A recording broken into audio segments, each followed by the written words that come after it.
Object description. Describing an object can sometimes be fun, especially if we give it words that are normally attributed to humans. Here is a 1939 nursery rhyme by George Sanders and Clarence Kelly as sample.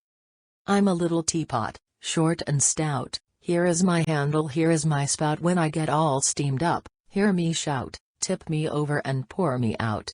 I'm a very special teapot, yes, it's true. Here's an example of what I can do. I can turn my handle into a spout, tip me over and pour me out. Possible pattern.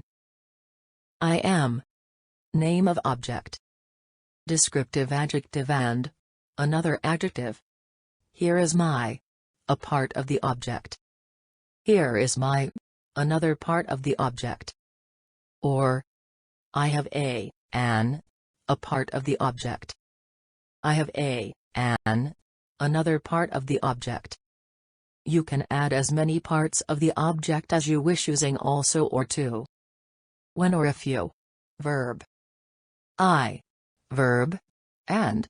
Verb. Imperative verb. And I. Verb.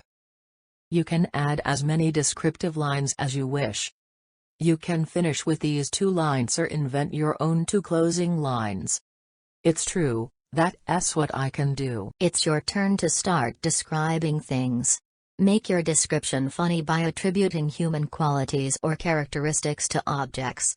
It's like drawing funny pictures, caricatures or animated cartoons of these objects.